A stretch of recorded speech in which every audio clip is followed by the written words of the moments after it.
wabarakatuh. Para hadirin hadirat yang kami hormati, segenap tamu undangan, para muhibbin, para santri, dan seluruh audien dalam acara seminar dan launching Suluk Kajen, bahwasanya untuk acara seminar sesi 2 akan segera kita laksanakan. Maka dari itu kami mohon sekali lagi kepada audien yang masih ada di luar ruangan forum, kami mohon untuk memasuki ruangan forum.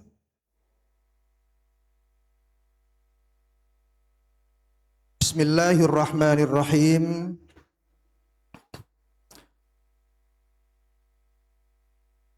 Sesi 2 untuk acara seminar kali ini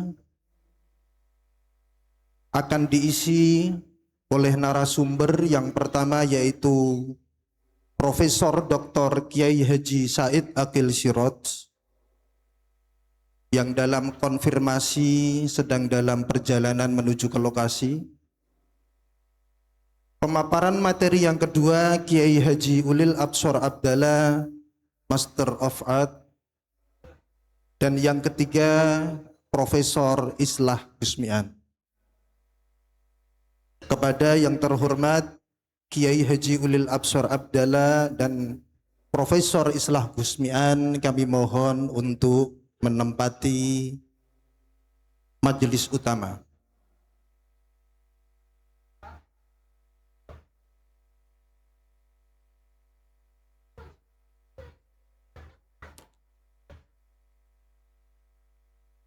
Untuk acara seminar yang kedua ini akan dipandu oleh moderator Dr. Muhammad Yunus Masruhin. Kami akan membacakan sekilas tentang profil beliau. Beliau ini adalah dosen di Sekolah Pasca Sarjana Universitas Islam Negeri Sunan Kalijaga, Yogyakarta, yang mempunyai minat akademik tentang kajian Islam klasik, teologi klasik dan kontemporer, kesufian terutama kajian tentang Ibnu Arabi, filsafat Islam dan kontemporer, kajian ruang publik dan sosiologi agama. Beliau memperoleh gelar PhD dari Universitas Al-Azhar Asy-Syarif tahun 2016 dalam bidang teologi Islam dengan predikat summa cum laude, dan Magister of Art dari universitas yang sama tahun 2011 dalam bidang filsafat Islam dan tasawuf dengan predikat cum laude. Adapun aktivitas sehari-hari beliau yaitu sebagai Direktur Center of Islamic Thought and Muslim Society sejak tahun 2019 sampai sekarang, sebagai Direktur Kalijaga Center of Islamic Truth Studies. Beliau melakukan banyak riset akademik dan memberikan bimbingan disertasi dan tesis. Beliau mengampu sejumlah mata kuliah antara lain Falsafatul Ulum Al-Islamiyah, Filsafat Ilmu, artikel jurnal, hermeneutika, pendekatan dan pengkajian Islam, agama, teori sosial, dan lain-lain. Adapun beberapa karya ilmiah yang sudah dipublikasikan antara lain Al-Janibul Islam fil Khitab Al-Kalami Indal Ash'ariyah Minal Insaniyah Al-Kalamiyah ila Maqasidil Aqidah, yang diterbitkan oleh Mansyuratul Jamal, Freiburg dan Beirut Press. Karya yang kedua, Islamic Law and the Political of Nation State, Debating Citizenship Fikih Through the Maskud An-Nas Discourse, yaitu diterbitkan oleh Ahkam Jurnal Ilmu Syariah tahun 2023.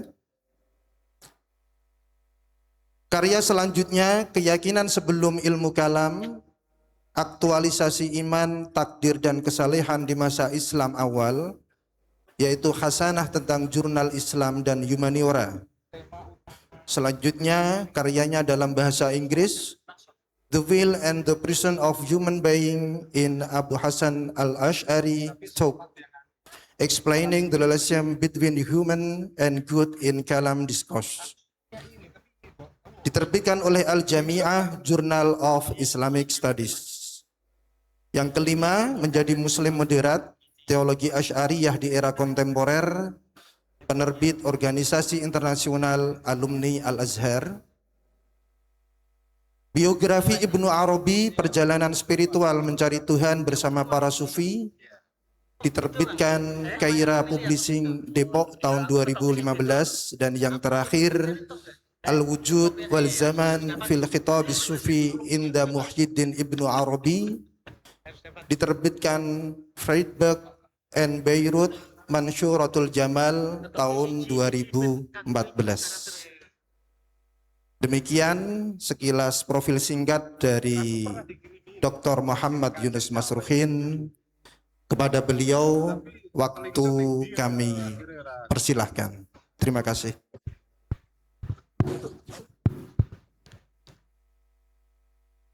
Bismillahirrahmanirrahim.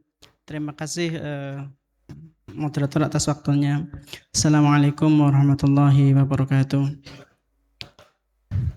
Bismillahirrahmanirrahim. Alhamdulillahirabbil alamin. Wabihi nasta'inu ala umuri dunya waddin. Wassalatu wassalamu ala asyrafil anbiya'i wal mursalin sayyidina wa maulana Muhammadin wa ala alihi wa sahbihi ajma'in. Rabbi shrah li sadri wa yassir li amri wahlul 'uqdatam min lisani yafqahu qawli. Amma ba'd. Ingkang kinurmatan dan sama-sama kita hormati Majelis Pengarah, utamanya Kiai Haji Ahmad Mu'ad Thohir, Kiai Haji Ahmad Zaki Tillah, Kiai Haji Asnawi Rahmat, Kiai Haji Profesor Dr. Said Akil Siraj.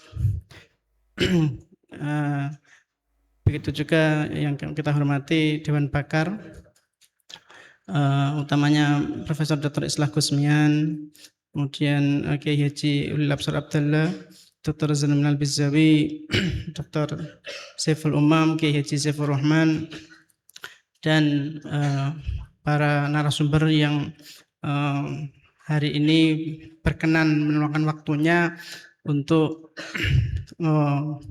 membagi ilmunya, berbicara tentang Mbah Mutamakin dalam kerangka Pamoring Kawula Gusti. Dan juga terutama saya ucapkan terima kasih, atau kami ucapkan terima kasih kepada para narasumber untuk sesi yang kedua ini, yaitu beliau Kiai Haji Ulil Absar Abdullah, Profesor Dr. Islah Gusmian, dan Profesor Dr. Kiai Haji Said Akil Siraj yang sekarang ini dalam perjalanan. Ya, kita meneruskan diskusi yang tadi pagi sudah mulai menghangat ya. Tadi pagi kita berbicara tentang konteks historis yang melatar belakangi kiprah atau munculnya sosok Mbah Ahmad Mutamakin, dan ternyata semakin digali kita semakin dihadapkan pada keadaan atau konteks yang kompleks terkait dengan isu-isu politik, isu-isu agama, dan isu-isu kultural. Nah, pada kali ini kita lebih fokus kepada sosok Mbah Ahmad Mutamakin itu sendiri, baik sebagai sebuah figur, sebagai sebuah pemikiran, atau sebagai sebuah perilaku keagamaan sosial yang nanti akan dijelaskan atau dibicarakan oleh ketiga narasumber kita. Dan kita beruntung bahwa pada siang hari ini kita bersama orang-orang yang tepat, yang mempunyai hasrat dan minat akademik yang luar biasa terhadap pengkajian Mbah Ahmad Mutamakin. Beliau adalah tadi ada Seharusnya urutannya itu Profesor Kiai Haji Said Akil Siraj, kemudian Kiai Haji Ulil Absar Abdallah, dan kemudian baru Profesor Dr. Islah Gusmian. Tapi berhubung Kiai Said masih di perjalanan, maka beliau kita rolling, kita pindah posisinya, dan seharusnya Mas atau saya manggil beliau ini Mas Ulil begitu. Jadi kalau keceplosan biasanya manggilnya Mas Ulil. Harusnya Mas Ulil baru Kang Islah, tapi beliau juga menego. Ini Prof Islah dulu yang ngomong, baru saya gitu. Jadi ini moderator ini diatur oleh para pembicara ini. Jadi akhirnya ya saya ngikut aja gitu. Ya, jadi pembicara utama kita pada siang hari ini adalah Prof Dr. Islah. Sebelum beliau menjelaskan topiknya, saya bacakan CV-nya. Beliau adalah orang Bulu Manis, Salafiyah, jadi orang kita sendiri. Cuma bedanya beliau sampai pada jenjang akademik profesor begitu, dan aktif di Pasca Sarjana UN Raden Mas Said Surakarta. Kemudian saat ini menjabat sebagai Direktur Pasca Sarjana di UIN Raden Mas Said Surakarta. Dan kemudian beliau mempunyai minat yang tinggi terhadap kajian-kajian filologi. Beliau menulis artikel tentang Ushul Muwahhidin, dan saya pikir itu merupakan kajian yang menindaklanjuti dari kajian-kajian tentang Mbah Mutamakin sebelumnya, terutama yang dilakukan oleh Dr. Zainul Milal ya, tentang perawanan kultural gitu. Oke, tanpa berlama-lama, saya persilahkan kepada Profesor Dr. Islah Gusmian untuk menyampaikan materinya sekitar 20 menit. Monggo.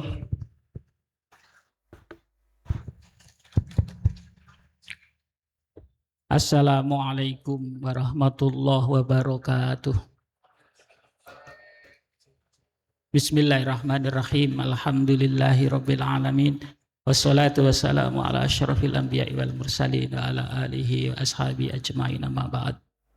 Yang sama-sama kita hormati Romo Kiai Haji Ahmad Mu'ad Thohir, Romo Kiai Haji Ahmad Zaki Abdillah, Romo Kiai Asnawi Rahmat, dan semuanya saja yang hadir, para sesepuh, bini sepuh, guru-guru sedoyo ingkang kinurmatan, teman-teman di Suluk Alif yang menginisiasi kegiatan ini, dan juga para pembicara, wonten Prof Maharsi, Mas Umam, Gus Ulil, Mas Yunus. Ya, ini saya panggil Mas terus karena mudah terus Mas Yunus ya, dan semuanya yang berbahagia. Pertama saya mengucapkan terima kasih karena diundang acara ini. Ini satu kehormatan karena saya bisa merasakan kembali air kajen. Ya, tadi Pak Maharsi nanya saya, Mas Islah mbien sekolah kini? Iya, ya, saya dulu di Salafiyah lulus 92. Oke, tadi ketemu guru-guru saya di belakang. Tombo kangen, ya, tombo kangen. Saya sebetulnya diminta untuk bicara hal-hal yang praktis, ya, karena tadi sudah dijelaskan oleh Gus Milal, oleh Pak Maharsi dan yang lain berkaitan tentang Kiai Ahmad Mutamakin. Sebetulnya ada banyak hal yang bisa kita lakukan berkaitan dengan bagaimana merekonstruksi tentang Kiai Ahmad Mutamakin. Saya menulis paper pendek, ini diminta oleh Mas Yunus, nanti diperpanjang Mas ya, ini insya Allah nanti diperpanjang, dibuat agak lebih akademik karena nanti akan dipublikasikan. Salah satu hal yang ingin saya kemukakan di sini adalah bagaimana kita merekonstruksi tentang Mbah Mutamakin ini bukan hanya dari satu sisi teks. Kenapa? Sampai hari ini kita belum menemukan otografi dari Mbah Mutamakin. Tadi sudah dijelaskan oleh Gus Milal. Berbeda dengan Abdul Rauf Asingkili atau berbeda juga dengan Kiai Ahmad Rifai. Kalau kita membaca serat Cebolek, itu ada dua tokoh penting sebetulnya yang dibicarakan. Satu Mbah Mutamakin, yang kedua Kiai Ahmad Rifai Kalisala. Tipe dua kiai ini mirip. Ya, kritis terhadap penguasa. Tetapi kalau Kiai Ahmad Rifai diusir ke Manado dan meninggal di sana, kalau Mbah Ahmad Mutamakin kan tidak. Ya. Kiai Ahmad Rifai menulis banyak manuskrip. Setidaknya lebih dari 50 judul. Mulai dari fikih, tauhid, tasawuf, semua hampir ditulis pakai pegon dan dinadongkan. Saya kadang merenung, ini keren ini kok orang-orang dulu itu. Jadi nulis topik tertentu pakai pegon dinadongke, syair pakai syair. Jadi tadi saya gojek sama Gus Ulil. Ini kemampuan orang Jawa, itu kan ada gium begini, Jawa digowo, Arab digarap, Barat diruat. Jadi orang Jawa, kiai-kiai Jawa dulu nggak pernah meninggalkan kejawaan. Ya. Jadi Islam itu diserap, ya, tanpa menghilangkan Jawa. Sehingga nanti ada terjemah Al-Quran itu pakai tembang. Ini ingsun namiwiti amuji asmaning sukmo, gitu. Kang murah ing donya asih sekabehane.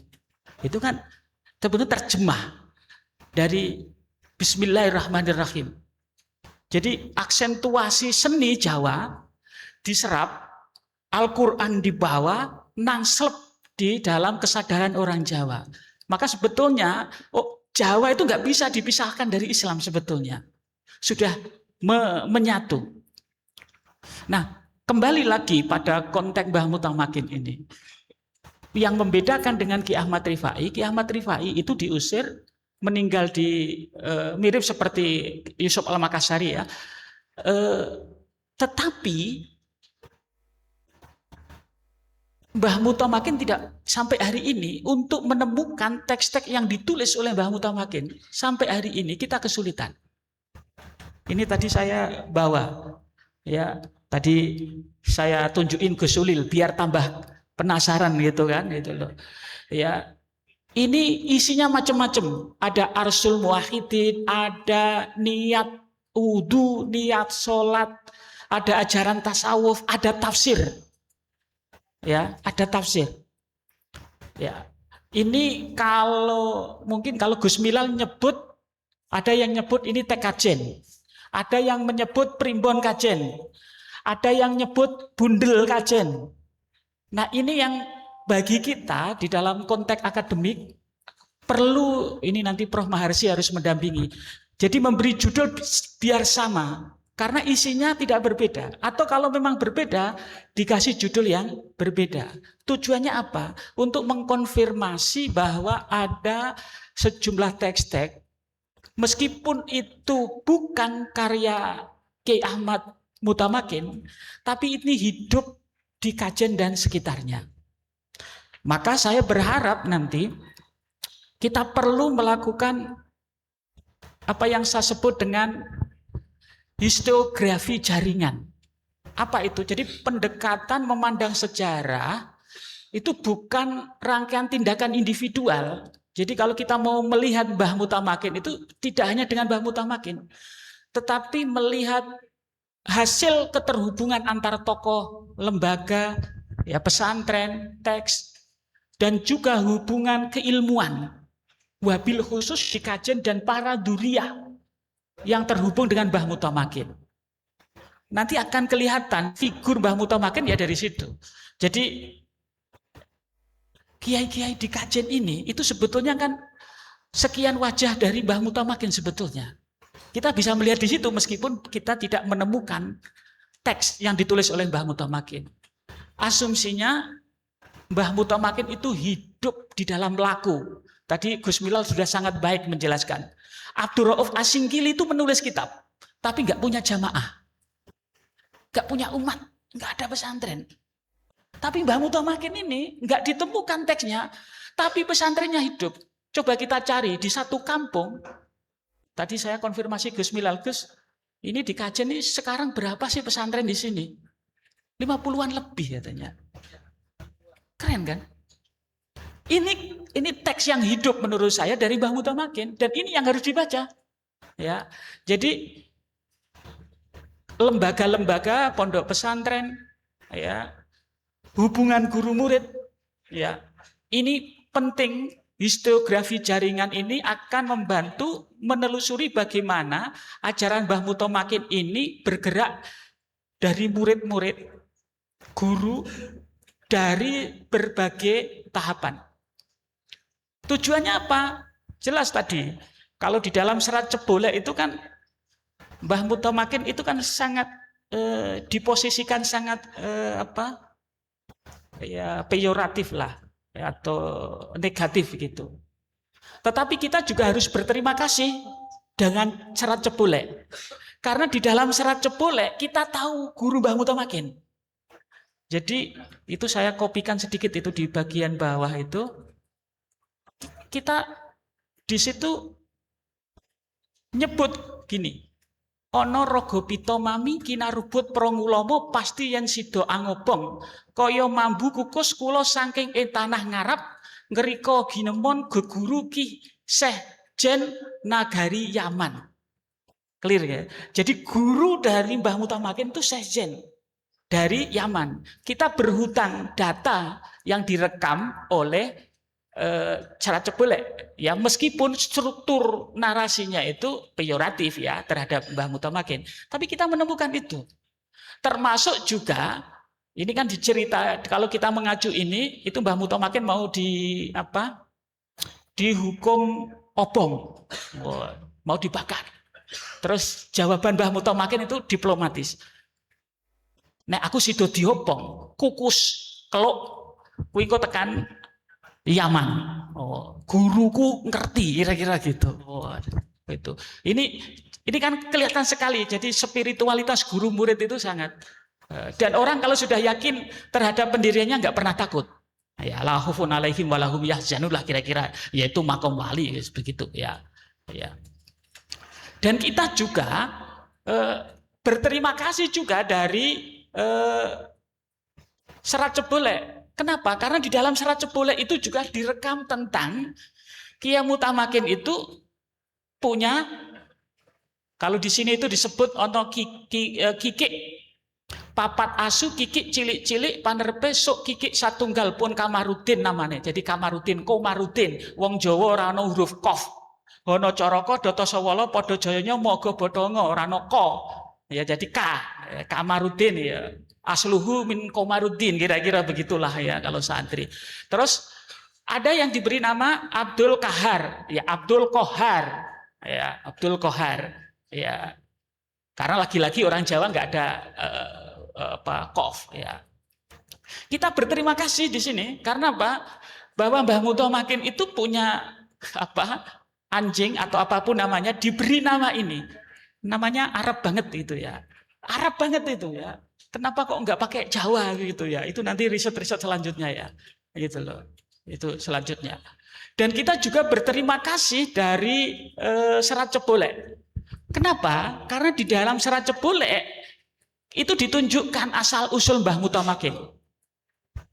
Sorasaru ing saringat Nabi ing Cabolek padusunan Tuban. Jadi beliau itu dari Cebolek Tuban. Kang dadi lelakone. Jadi beliau itu menjadi tokoh sentral ya, gilirek ginarumun dening para ngalim pesisir yang menjadi pembicaraan orang di pesisir. Ojo angrusak sarak duroko ing ratu pan ratu wenang anikso. Jadi jangan pernah melakukan perlawanan terhadap penguasa, karena penguasa punya kekuasaan untuk memberikan hukuman atau menyiksa. Ini ancaman. Tadi sudah dijelaskan dengan baik oleh Gus Milal. Jadi serat Cebolek itu sebetulnya dinarasikan bagaimana ulama-ulama yang kritis itu ya diancam, ya strukturnya diancam. Ini kan nanti berbeda dengan struktur narasi di Kajen. Saya masih ingat dulu masa kecil saya itu Mbah Duri Nawawi itu kalau menceritakan Mutamakin itu nyenengke gitu kalau pengajian-pengajian ya. Nah, lepas dari serat cebolek yang peyoratif tadi itu, ya, kita berhutang data dari ini. Dan nanti masih banyak lagi ya terkait dengan nama-nama ini ya. Terkait dengan nama ini. Nah, kembali lagi pada hal yang pertama tadi saya sebutkan, maka ini pentingnya membangun cara pandang historiografi jaringan. Ya. Sehingga nanti struktur berpikir, perilaku, etika atau apapun yang ada hubungannya dengan Mbah Mutamakin itu bisa kita lihat menjadi lebih baik. Ya. Termasuk juga nanti transmisi ajaran, legitimasi spiritual, tasawuf, ya. Struktur pengaruh sosialnya itu bisa kita lihat dari cara pandang ini.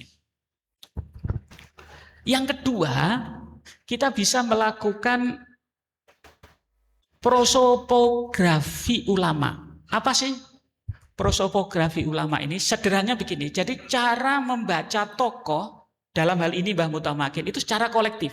Jadi dengan meneliti kelompok-kelompok ulama. Di kajian ini nyuwun sewu, ini kalau dicari silsilahnya kan sampai Mbah Mutamakin kan. Ini Gus Ulil aja nih sampai ini Mbah Mutamakin beliau ini. Ya. Dan kan banyak itu ya. Nah ini harus dilihat kelompok-kelompok ulama ini tujuannya apa? Menemukan pola bersama latar belakang pendidikan, karir keilmuan, peran jaringan sosial, berbagi peran. Ya.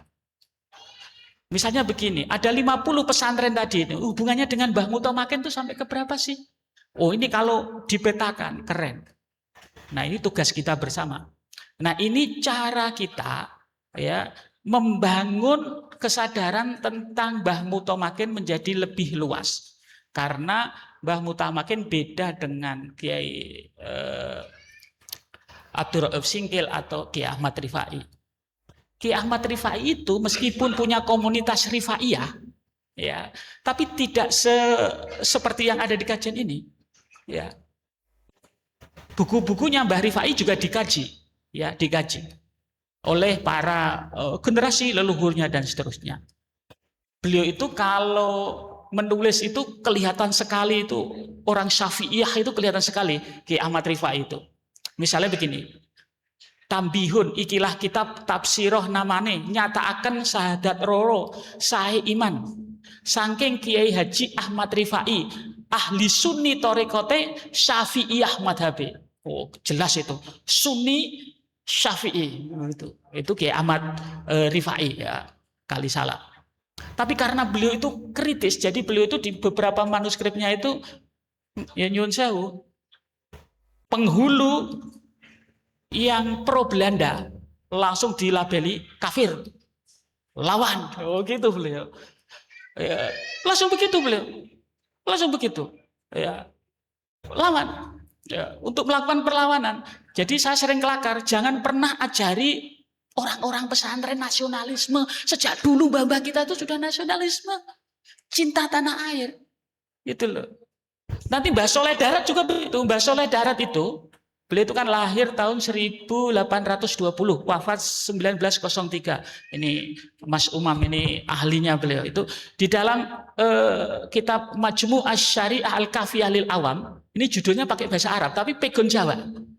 Itu beliau menulis di halaman 25, kalau tidak beliau nanti bisa dicek.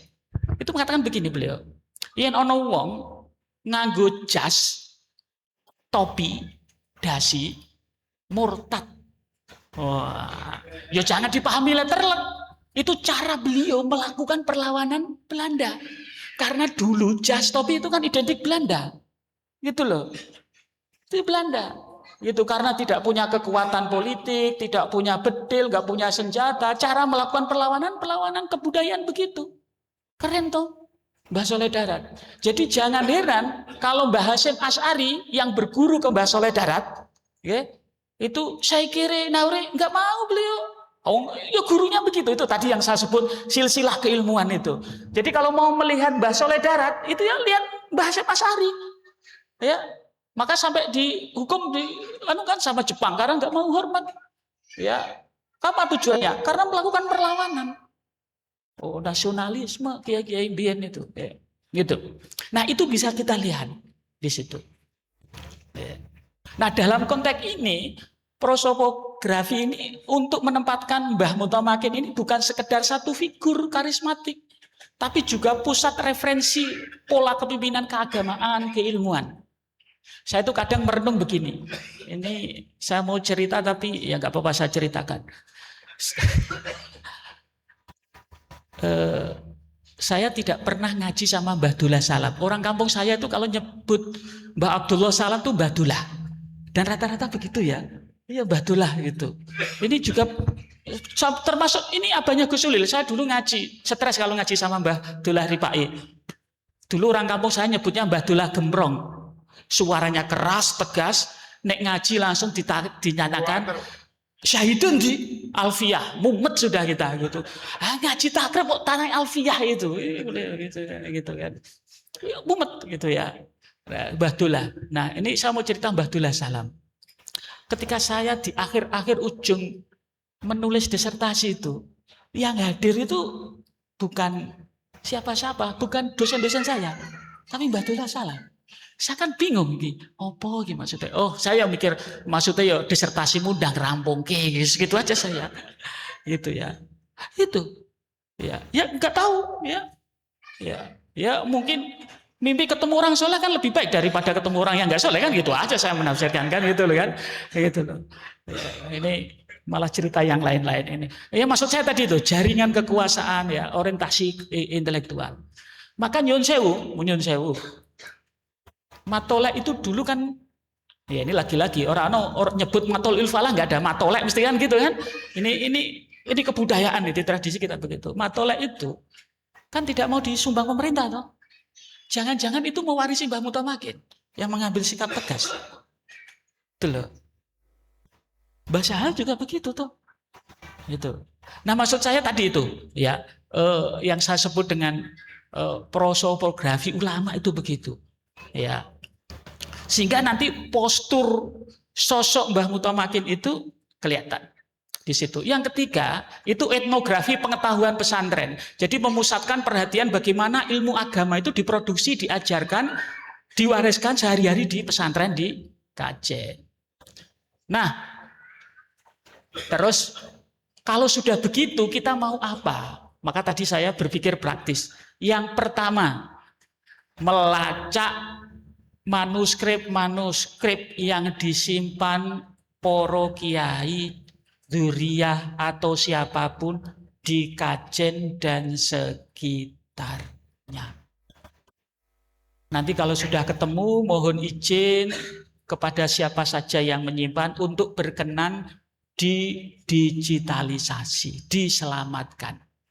Setelah itu nanti didekati secara filologis. Biar yang seperti saya bawa ini nanti bisa dipelajari.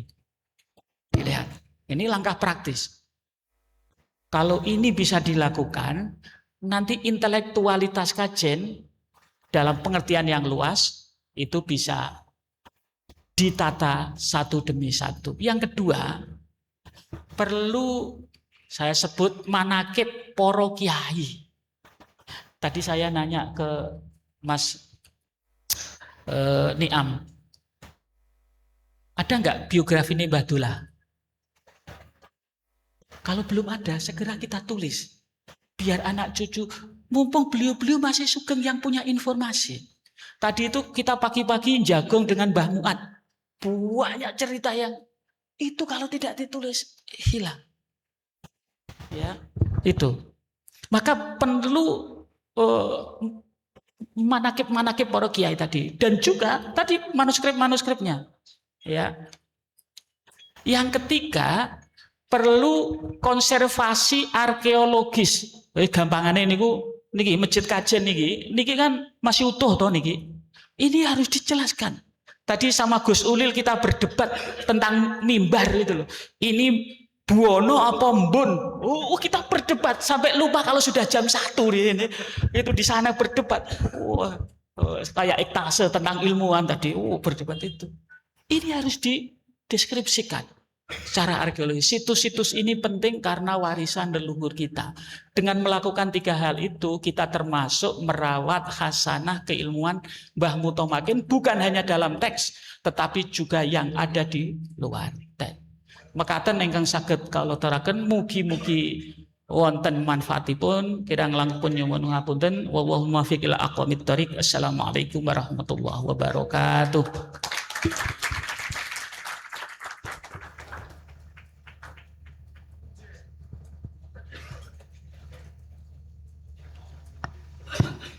Waalaikumsalam warahmatullahi wabarakatuh.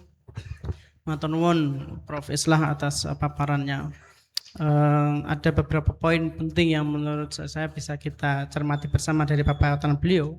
Itu pertama masalah autografi Mbah Mutamakin ya. Ini perlu dilacak kembali dan dianalisis secara akademik untuk melacak kembali teks-teks yang terhubung dengan Mbah Mutamakin. Nah, kemudian kedua, pentingnya melakukan kajian historiografi jaringan. Saya pikir ini perlu karena orang-orang seperti Franz Rosenthal itu sudah menulis Historiography of Islam. Kemudian Sujat Moko dan Kahin misalnya sudah menulis Historiography of Indonesia gitu kan. Dan ini kita perlu menulis Historiography of Kajen gitu untuk melacak jaringan ulama secara historis yang terutama terhubung dengan jaringan keulamaan. Dan Serat Cebole telah memberikan informasi-informasi awal dalam bingkai pejoratif ya untuk memberikan ruang bagi kita untuk melacak dan merumuskan konsep-konsep historiografis yang terhubung dengan Mbah Mutamakin. Dan kemudian yang keempat adalah prosopografi, yaitu studi biografi kolektif. Ini penting untuk melihat memahami secara detail dan analitik tentang tipe-tipe pemikiran dan perilaku Mbah Mutamakin yang mungkin secara individual terlihat berbeda, terlihat unik, tapi kemudian kalau kita hubungkan dengan karakter-karakter ulama yang mempunyai jaringan dengan Mbah Mutamakin akan bisa difahami secara lebih gamblang dan lebih logis. Kenapa Mbah Mutamakin mempunyai pikiran seperti itu? Kenapa mempunyai terhubung dengan isu-isu yang kontroversi dan lain sebagainya. Kemudian ada digitalisasi manuskrip, dan ini sangat penting karena ini merupakan langkah awal untuk terhubung dengan Mbah Mutamakin secara akademik dan historis. Selama ini kita lebih memahami Mbah Mutamakin sebagai laku praktis dan dalam bentuk budaya lisan gitu. Dengan adanya digitalisasi ini, maka kemudian historiografi dan prosopografi ini akan bisa diwujudkan secara lebih akurat gitu. Yang terakhir adalah merumuskan manaqib Kiai Kajen. Untuk yang terakhir kali ini mungkin agak riskan ya, karena berbicara tentang Kiai di Kajen ini tidak mudah begitu. Tapi itu perlu kita coba begitu.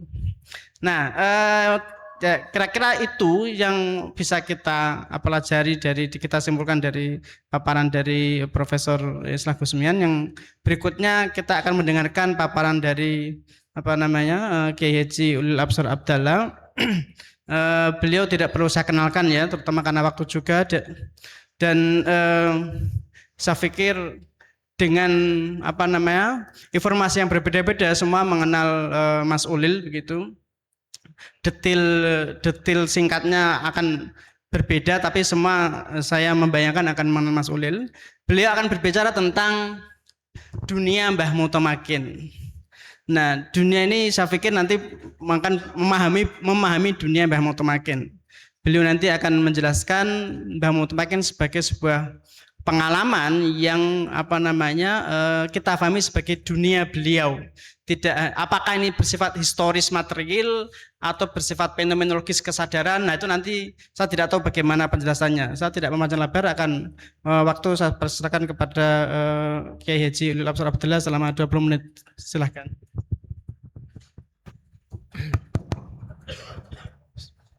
Assalamualaikum warahmatullahi wabarakatuh.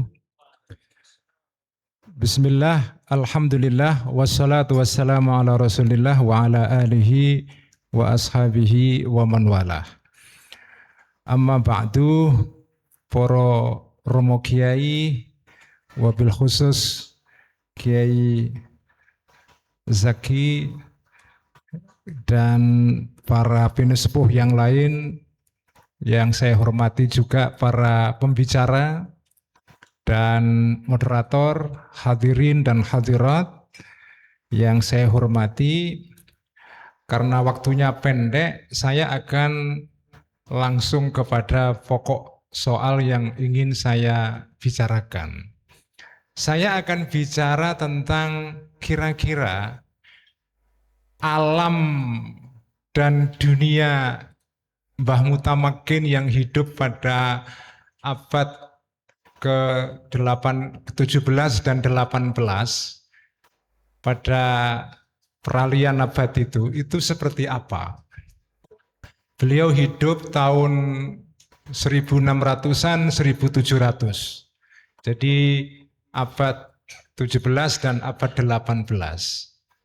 Kira-kira kalau dibayangkan, tentu pembayangan di sini atau bayangan ini didasarkan kepada data-data sejarah yang kita punya sekarang. Kira-kira Islam pada zaman itu di dunia Islam secara keseluruhan seperti apa? Islam di Nusantara seperti apa? Dan terutama Islam di Jawa seperti apa? Saudara-saudara semuanya, pada zaman itu belum kita kenal batas-batas geografi seperti yang lama ini. Dulu itu belum ada konsep tentang Indonesia, Malaysia, Brunei, Saudi Arabia, Mesir, itu belum ada. Seluruh dunia Islam itu adalah satu kesatuan. Satu kesatuan. Orang Kajen itu merasa menjadi bagian dari dunia yang satu ini. Beda dengan sekarang. Orang Indonesia merasa bagian dari tanah air yang berbeda dengan orang-orang Islam yang tinggal di Saudi Arabia misalnya. Zaman itu tidak. Orang Kajen, orang Tasikmalaya, orang Garut, orang Palembang, Banjar, itu mereka melihat Mekah dan Madinah itu seperti kampung halaman mereka sendiri. Dan kebetulan pada saat itu, kalau orang dari kawasan Nusantara, atau kawasan yang pada zaman itu disebut dalam tradisi naskah-naskah pada zaman itu disebut sebagai negeri-negeri di bawah angin, atau biladu Jawa. Negara-negara yang di Nusantara ini disebut sebagai biladu Jawa. Itu melihat Mekah Madinah itu seperti kampungnya sendiri. Karena pada saat itu belum ada sistem yang namanya paspor. Itu belum ada. Jadi orang Kajen kalau mau belajar di Mekah itu ya seenaknya aja. Asal punya ongkos bisa pergi ke sana, tinggal di sana selama apapun, tidak ada polisi yang akan mengganggu dia. Itu terjadi pada beberapa kasus yang menarik. Saya pernah pergi ke Tasikmalaya, ziarah ke gurunya Kiai Ruhiyat. Kiai Ruhiyat itu bapaknya Kiai Ilyas Ruhiyat, yang dulu pernah menjadi Rais Am PBNU sebelum Kiai Sahal. Kiai Ilyas Ruhiyat, putranya Kiai Ruhiyat. Kiai Ruhiyat itu punya seorang guru, saya lupa namanya. Gurunya ini dari sebuah kampung pelosok di Tasikmalaya. Dia belajar di Mekah. Saya tuh mikir, kok bisa orang pelosok Tasikmalaya belajar di Mekah itu? Bertahun-tahun di sana. Nah, ini tidak bisa dijelaskan kecuali kita melihat zaman itu dunia Islam itu satu kesatuan. Jadi orang tinggal di Kajen, tinggal di Tuban seperti Mbah Mutamakin, pergi ke Timur Tengah, ke Yaman belajar di sana itu biasa saja. Itu bukan fenomena yang aneh. Yaitu pertama. Nah, saya ingin merekonstruksi kira-kira karena saya penasaran Mbah Mutamakin ini kira-kira hidup di dalam era apa sih ketika itu. Apakah mungkin beliau itu ngarang kitab Arsyul Muwahhidin itu mungkin nggak sih? Karena di dalam naskah yang sekarang dianggap sebagai karyanya Mbah Mutamakin, itu kan tidak ada keterangan dalam naskah itu bahwa ini adalah karangan beliau. Cuma memang dianggap ini ajaran-ajaran yang berasal dari Mbah Mutamakin. Nah, apakah mungkin ini terjadi itu? Nah, ini yang ingin saya bicarakan secara singkat dalam presentasi ini. Jawaban saya mungkin sekali. Kenapa? Pertama, Mbah Mutamakin itu hidup pada abad ke-17, 1600. Paruh kedua tahun 1600-an. Ya. Nah, pada abad itu tradisi pengetahuan itu sudah berkembang cukup bagus sekali di Nusantara. Buktinya apa? Buktinya di Nusantara itu sudah ada beberapa orang yang nulis kitab.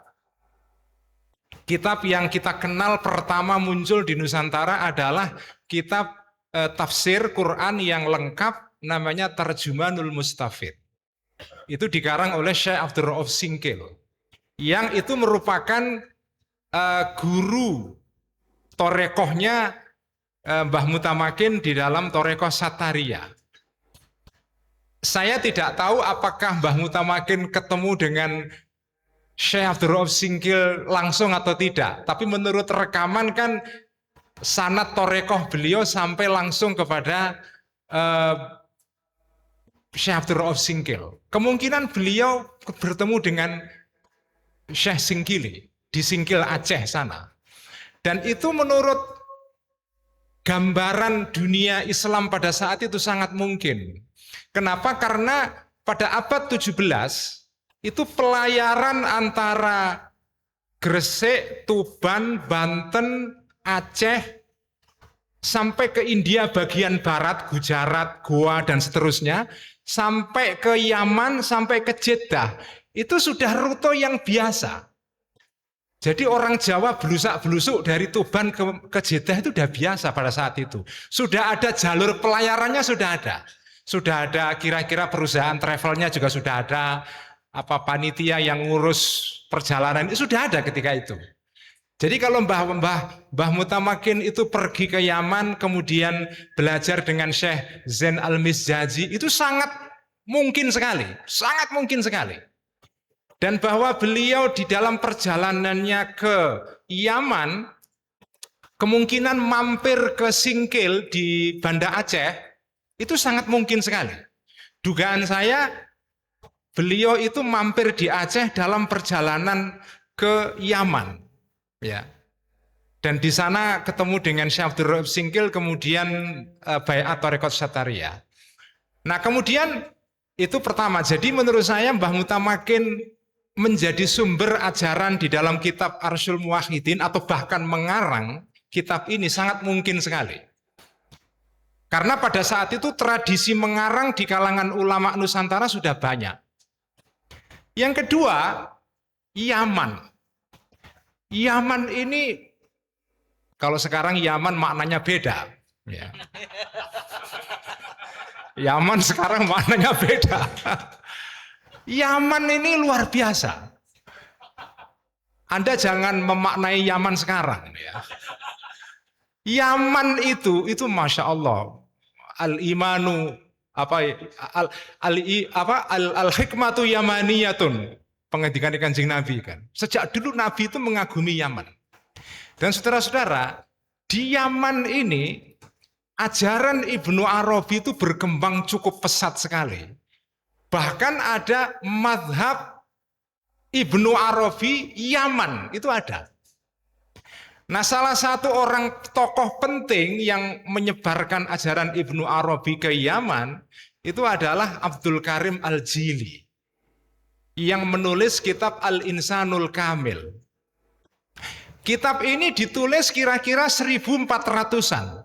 Kira-kira beberapa tahun sebelum berdirinya Kerajaan Demak. Jadi itu Abdul Karim Al-Jili itu hidup pada era menjelang Demak berdiri. Nah, saya membayangkan ketika Mbah Mutamakin itu pergi ke Yaman, sudah pasti beliau belajar pengetahuan-pengetahuan tentang tasawuf, dan pasti ada pengaruh banyak dari tasawufnya Ibnu Arabi, karena di sana gurunya beliau kan Al-Mizjazi itu di daerah Zabid namanya. Daerah Zabid itu di situ ada hidup seorang ulama besar namanya Al-Murtado Az-Zabidi, pengarang syarah Ihya, Ithafus Sadat Al-Muttaqin. Itu Syekh Murtado Az-Zabidi itu di daerah Zabid. Di daerah Zabid ini banyak ulama besar dan mereka ini banyak dipengaruhi oleh ajaran Ibnu Arabi. Jadi kemungkinan besar beliau itu menyerap ajaran-ajaran Ibnu Arabi itu sangat mungkin sekali. Karena itu saya agak yakin ya bahwa kalaupun Arsyul Muwahhidin ini tidak ditulis langsung oleh Mbah Mutamakin, tapi ini berasal dari ajaran-ajaran beliau itu sangat mungkin sekali. Nah, yang berikutnya adalah pada zaman itu abad 17-18 itu corak Islam pada saat itu agak beda dengan sekarang. Di mana bedanya? Begini, zaman itu fikih dan tasawuf Ibnu Arabi itu jadi satu. Jadi pengetahuan tentang ilmu tasawuf yang falsafi seperti yang dikembangkan Ibnu Arabi itu beredar luas pada saat itu. Karena itu kitabnya Burhanpuri, ya, Muhammad bin Fadlullah Al-Burhanpuri yang mengarang risalah pendek namanya At-Tuhfah Al-Mursalah ila Ruhin Nabi, itu diajarkan di Aceh luas sekali pada abad ke-17 sampai menjadi kontroversi di sana. Itu ajaran ini itu luas dikenal di dunia Islam. Jadi Ibnu Arabi itu kesannya kan kayak ulama kontroversial ya. Sebetulnya pada abad 16-17 Ibnu Arabi itu di mana-mana. Ilmunya hampir menyerapi seluruh ilmunya para ulama Islam pada saat itu. Ini sebagai bukti ya, sampai di era Syekh Mahfud Termas yang hidup pada peralihan abad 20, beliau meninggal tahun 1921. Gurunya Mbah Hashim, gurunya generasi pada saat itu Mbah Wahab, Mbah Bisi Sansi dan seterusnya. Syekh Mahfud Termas kalau jenengan baca kitab kumpulan sanad beliau, Kifayatul Mustafid fi ma'ala minal asanid, di situ itu tergambar ilmu yang dipelajari oleh Syekh Mahfud Termas. Salah satu ilmu yang dipelajari beliau, ilmu-ilmunya Ibnu Arabi. Bahkan termasuk Syamsul Ma'arif Al-Kubro itu ada di dalam sanad ini. Membuktikan bahwa beliau itu selain ahli hadis, juga ahli suwuk. Dan itu biasa, ulama pada ahli hadis, ahli suwuk. Kalau sekarang kan kesannya ahli hadis itu anti suwuk. Kalau ahli hadis itu seolah-olah Wahabi gitu kan. Enggak, zaman itu tuh biasa. Ahli hadis sekaligus mencintai ajaran Ibnu Arabi, itu biasa saja. Makanya jenengan ingat kan, Imam Nawawi Madzhab Syafi'i yang terkenal pengarang kitab Minhajut Thalibin itu termasuk orang yang mendukung Ibnu Arabi. Imam Suyuti ahli hadis mendukung Ibnu Arabi, bahkan menulis risalah untuk membela Ibnu Arabi. Jadi Ibnu Arabi itu di kalangan ulama-ulama Islam di zaman itu bagian integral dari keislaman mereka. Jadi kalau Mbah Mutamakin itu mengarang kitab Arsyul Muwahhidin, itu masuk akal sekali. Menurut saya ini ya. Masuk akal sekali. Karena ilmunya ulama pada zaman itu ya begini ini. Ya tasawuf ala Ghazali, tasawuf ala Ibnu Arabi, plus fikih, plus ada hadis. Ini kalau kita baca sekilas primbon kajian ini, ya ada suwuknya, ada tasawuf Ibnu Arabinya, ada fikihnya dan segala macam. Nah cuma sebagai penutup, sekarang ini kan tradisi pengetahuan yang berkembang di kiai-kiai belakangan, bagian Ibnu Arabi ini kok hilang ini. Hilang ini. Nah, di mana penjelasannya? Penjelasannya saya temukan di dalam Kiai Soleh Darat. Jadi ini ada teman saya yang di Belanda baru selesai doktor di Leiden. Namanya siapa? Nur Ahmad. Nur Ahmad itu baru minggu yang lalu selesai doktor di Leiden menulis mengenai Kiai Soleh Darat tafsirnya Faidur Rahman. Ini tafsir unik ditulis dalam bahasa Jawa, pendekatannya tafsir isyari. Banyak mengadopsi penafsiran-penafsiran tasawuf. Nah, di dalam tafsir ini Imam Kiai Soleh Darat menurut cerita Mas Nur Ahmad, beliau mengatakan gini. Wong Jawa sing awam iku ora entuk mempelajari ngilmune kitab Tuhfah Mursalah. Ora entuk.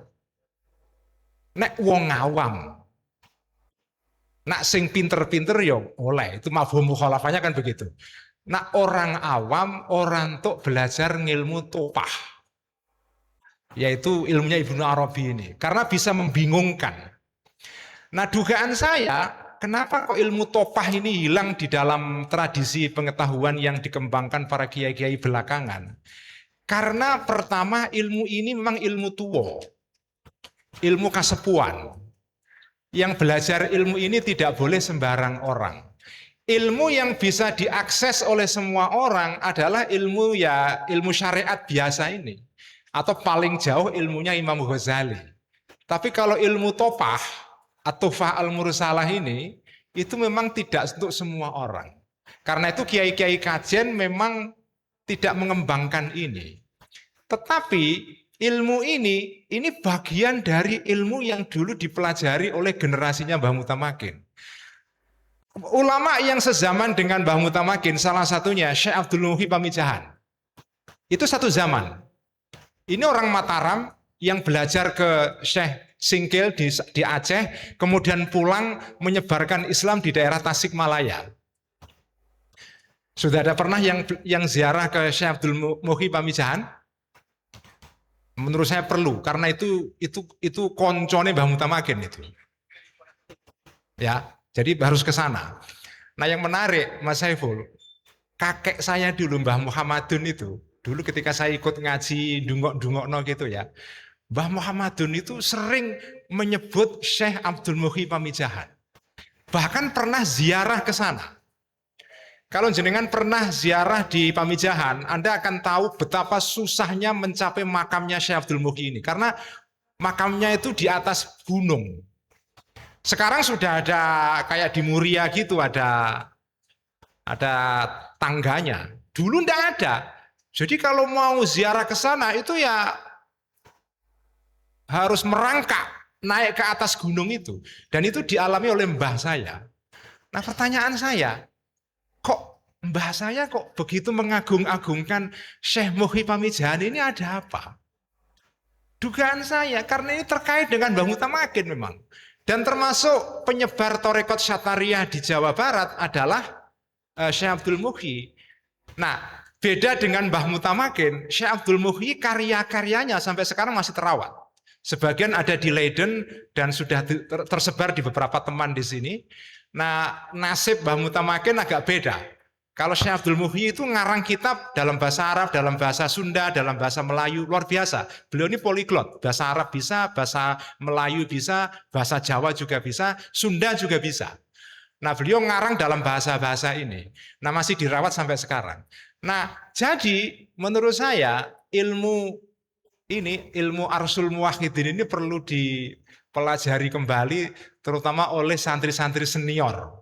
Kalau yang masih sanawiyah, aliyah, jangan ngikuti fatwanya Kiai Soleh Darat. Ya, jadi kalau yang sanawi, aliyah jangan. Tapi kalau yang sudah ma'had ali, saya kira kok sudah saatnya itu mulai sedikit-sedikit belajar ini. Terakhir ya, saya punya komentar sedikit tentang judul Arsul Muwahhidin. Saya punya tafsiran yang beda. Memang di dalam naskah yang ada di tangan kita, kitab ini disebut sebagai Arsyul Muwahhidin pakai shin. Bishinil mu'jamah dengan shin. Tapi saya punya tafsiran lain. Kemungkinan, ini sudah habis waktu saya, mohon tambah. Dugaan saya bukan Arsyul Muwahhidin, tapi Ursul Muwahhidin pakai shin. Shin yang muhmalah, yang nggak pakai titik. Kenapa saya berpendapat seperti ini? Karena Jadi ini kemungkinan tashif ya, apa namanya, kesalahan penaskah, penyalin naskah ya. Dugaan saya tuh ursul muwahhidin. Kenapa saya punya dugaan begitu? Karena ada karya ulama besar ahli tasawuf dari abad keempat Hijriah, namanya Al-Hakim At-Tirmidzi. Ini beda dengan Abu Isa At-Tirmidzi, pengarang kitab Sunan Tirmidzi, beda. Meskipun sama-sama dari Tirmidz, Uzbekistan. Namanya Al-Hakim At-Tirmidzi, ahli tasawuf dan juga ahli hadis. Beliau nulis risalah mengenai sholat. Karena risalahnya Mbah Mutamakin Arsyul Muwahhidin tentang sholat. Nah, Al-Hakim At-Tirmidzi nulis risalah judulnya Kitabus Sholati wa Maqasidiha. Nah, saya bacakan kutipannya ya. Dalam bagian pembukaan beliau menerangkan tentang filosofi sholat. Beliau mengatakan begini. Fada'allahul muwahhidina, Allah memanggil orang-orang yang ahli tauhid ila hadhis shalawatil khamsi, untuk sholat 5 waktu, rahmatan minhu alaihim wa hayya alahum minha alwanal ibadah liyanalal abdu min kulli qawlin aw fi'lin syai'an min atayahu. Fal a'malu kal at'imati, amal-amal badan itu seperti makanan. Wal aqwalu kal asyribati, ucapan-ucapan kita zikir dalam sholat itu seperti minuman. Fahiyya ursul muwahhidina, itu semua adalah makanannya orang-orang ahli tauhid, yaitu sholat itu. Jadi sholat itu diumpamakan dengan makanan. Orang sholat itu seperti mayoran. Itu kalau di dalam analoginya Al-Hakim At-Tirmidzi. Nah, saya punya dugaan, mungkin judulnya itu memang ursul muwahhidin. Tapi karena kesalahan penyalinan dikasih shin. Karena di dalam sejarah, jadi gini, ulama Islam yang nulis khusus mengenai sholat itu banyak. Salah satunya Al-Hakim At-Tirmidzi, Ibnu Sina nulis tentang risalah fi mahiyatis shalah. Kemudian ada ulama lain nulis tentang risalah fi asroris shalah. Imam Ghazali sendiri dalam kitab Ihya ketika membahas mengenai sholat, judulnya bukan Kitabus Shalah, Kitabu Asroris Shalah. Kitab tentang sir atau rahasianya sholat. Jadi ini dugaan saya, mungkin yang benar adalah ursul muwahhidin. Sekian, wassalamualaikum warahmatullahi wabarakatuh.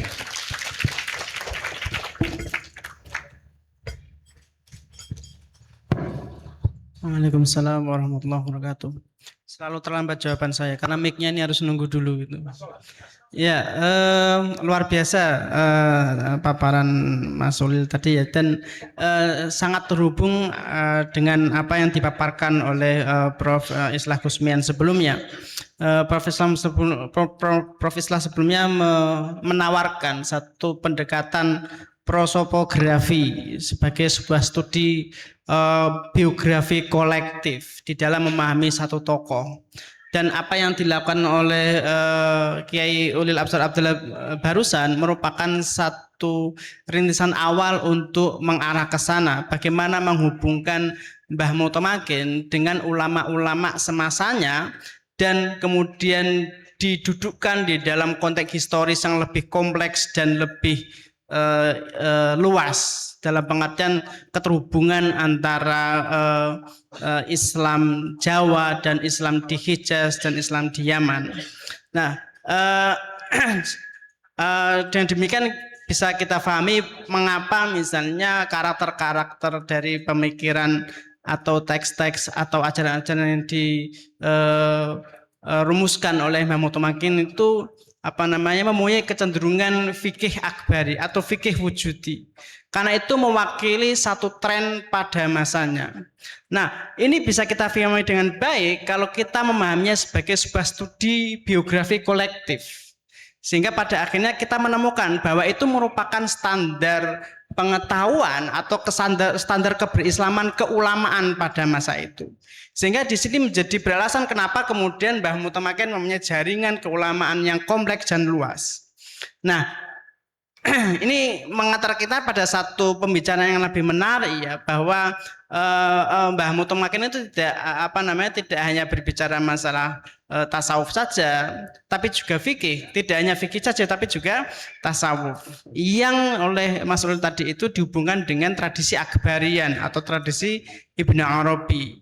Karena keterhubungannya dengan tradisi Akbarian yang ada di Yaman dan kemudian menjadi tren keislaman di Nusantara saat itu, di Singkel, di Palembang, kemudian di Makassar, dan kemudian di Banjar dan lain sebagainya. Ya, juga tadi masalah Kiai Soleh Darat ya, kemudian adanya semacam ini seperti posisinya seperti Ummul Barohin ya, melakukan sistematisasi tasawuf dengan kategori kecakapan ilmiah atau kecakapan keagamaan tertentu dalam usia tertentu. Artinya ada semacam normalisasi fikih wujudi ke dalam fikih normatif yang sekarang ini menjadi familiar. Baik, itu dengan demikian kita bisa melihat bagaimana Mas Ulil mendudukkan Mbah Mutamakin dalam big picture historiografi Islam dan merupakan bagian dari posokografi ulama-ulama Nusantara ataupun ulama Hijaz pada masanya. Baik, karena panitia, saya diberitahu oleh panitia bahwa Kiai Said nanti akan datang pada jam 3. Maka kemudian kita punya waktu agak longgar untuk diskusi. Saya minta maaf untuk Kang Islah dan Mas Ulil yang tadi agak mengetati waktu gitu. Tahu begitu saya longgarkan saja begitu. Karena ini kesempatan kita untuk menimba riset-riset beliau ya gitu. Dan beliau berkenan membagikan hasil riset yang selama ini. Ya, kita mempunyai waktu 30 menit untuk diskusi.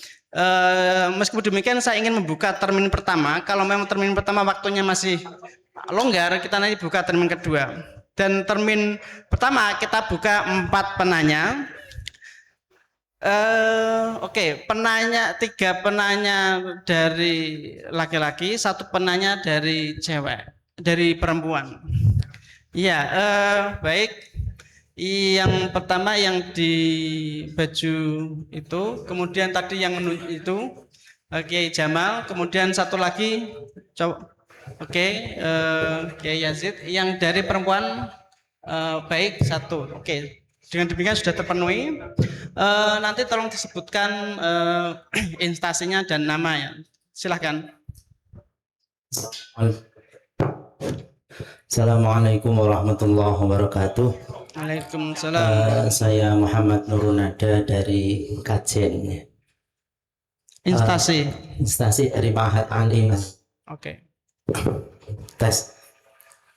Jadi kalau tadi disebutkan secara ringkas bahwa Mbah Mutamakin melakukan sistematisasi tasawuf dengan fikih ya, adalah bagaimana nalar usul fikihnya? Apakah di beberapa kitab memang ada satu sistematisasi antara fikih dengan tasawuf ya, seperti Mizanul Kubro atau kemudian karangan Imam Izzuddin bin Abdissalam di Qawaidul Kubro. Tapi di era itu apa ada satu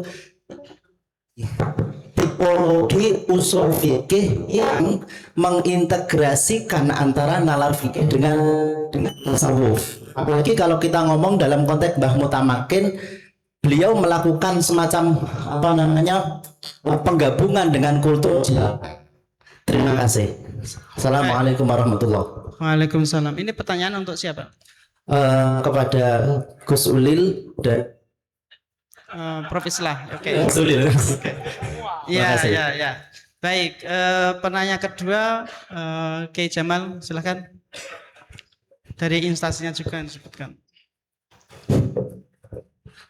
Terima kasih. Nama saya Makmur. Saya mewakili PCNU Kabupaten Pati. Gus Ulil, Prof Is. Aja ngomong munas lo ya. Terima kasih. Jadi Kalau di Jawa ini al-mujma' alaih kan Wali Songo. Kalau saya baca buku Asmilal itu Mbah Mutamakin kan hanya Sonan Mu'yo, ono nggih, Mas Milo.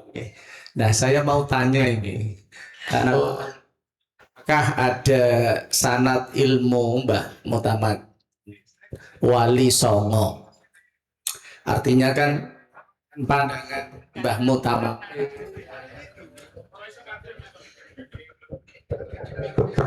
pandangan Mbah Mutamakin itu kita yakini Islam Nusantara yang moderat, toleran, itu begitu.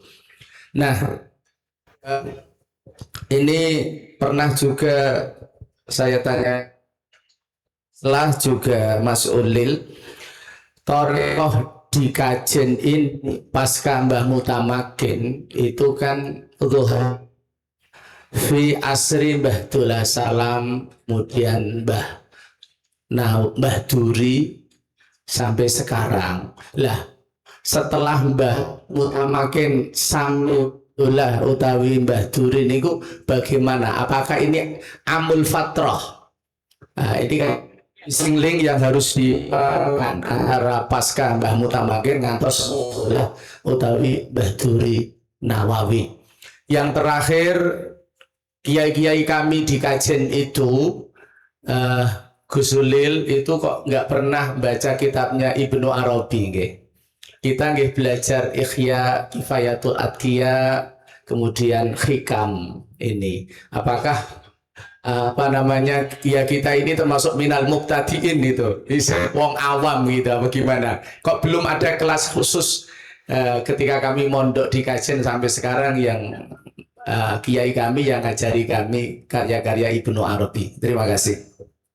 Terima kasih atas pertanyaannya.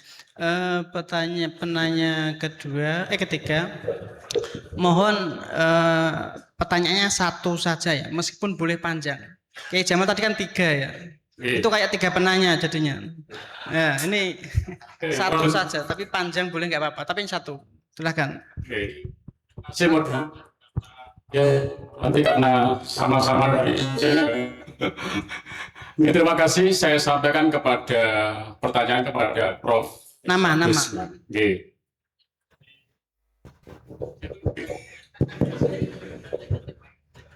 Jadi saya sangat sederhana sekali, Prof. Jadi bahwa dulu mainstream kita adalah bahwa perkembangan Islam itu dibawa oleh para pedagang gitu, nggih.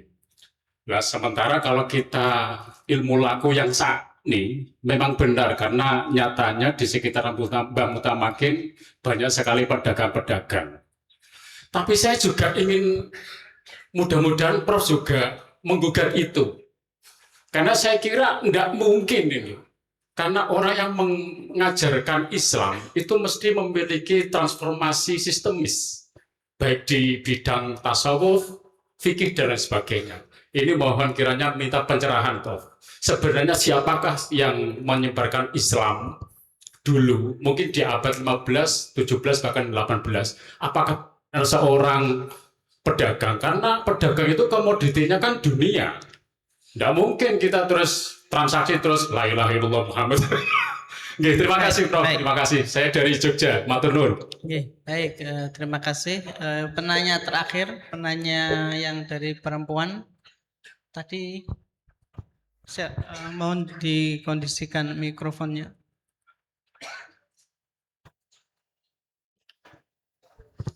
Nama ya, dari instansinya.